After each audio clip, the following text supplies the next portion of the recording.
Hi guys, welcome to my YouTube channel. Today I'm going to teach you about unit conversions of different conversions. So as you can see here, we have different tawag dito, unit conversions. We have distance, mass and weight, volume and capacity. We have time and metric systems. Actually, there's a tips that I have put. And then as you can see here, we have distance, 1 feet is equals to 12 inch, 3 feet is equals to 1 yard, 1 kilometer is equals to 1,000 meters. So this is pretty easy to understand. So you can just take a ball pen and notes and you can try these things. Mass and weight, sila ba volume and capacity, and yung mga 1 gallon is equals to 4 GTS. 1 gallon is equals to 3.785 liters. We also have time.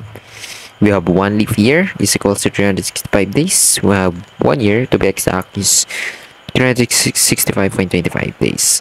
So alam nyo na kung bakit ganyan yan, because we have extra day every 4 years or years. I don't know, every 4 years I think. So metric system, we actually have metric system here. So sa mga hindi nakakalam kung paano nila nangyayari, sa centimeter meron tayong centi. Ibig sabihin 10 raised to the second power yun. Ibig sabihin it's 100. So ito palang micro, sa tabi na micro is mu sa Greek symbol. So panoorin nyo muna yan before this, so para alam nyo yan. Then we also have tips here. If you cannot see it, 10 raised to the 6th power is million, 10 raised to the 9 is billion, 10 raised to the 3rd is thousands, and 10 raised to the 2nd is 100. So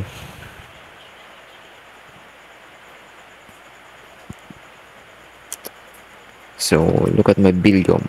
That's your billion.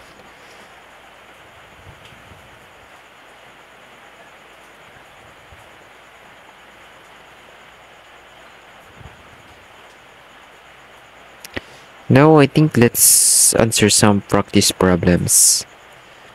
So, meron tayong tatlong practice problems.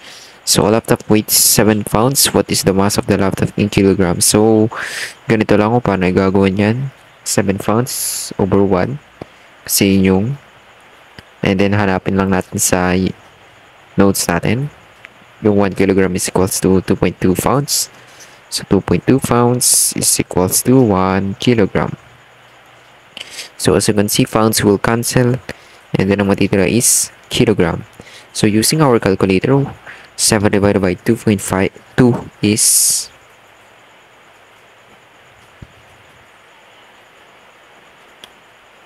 3.18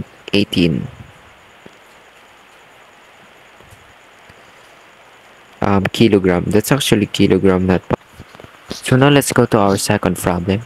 A certain way has a following scale. 1 each is equals to 5.5 miles. If the distance between city A and city Z is equals to 13.6 inch on the map, what is the distance in miles between 2 points? Ay, 2 cities. Okay. So, start ko na agad to. 13.6 inch times. So, ang conversion natin is 1 inch is equals to 5.5 miles.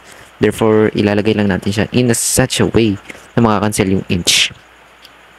So we're just going to cancel inch diyan. So we will have 13.6 times 5.5. So yun yung distance niya in reality. On actual measurement sa miles in real life and not just on a map. So using our calculator, the answer is 74.548 miles. So now let's go for our third problem.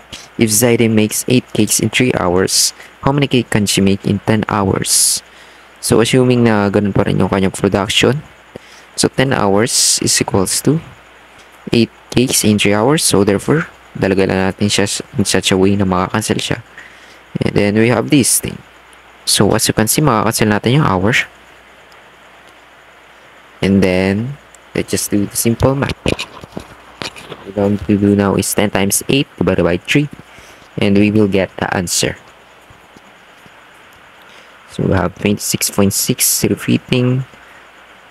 So approximate natin to because hindi tayo pwede magka-decimal. So 27 cakes ang magagawa niya in 10 hours.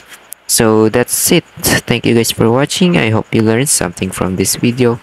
And goodbye.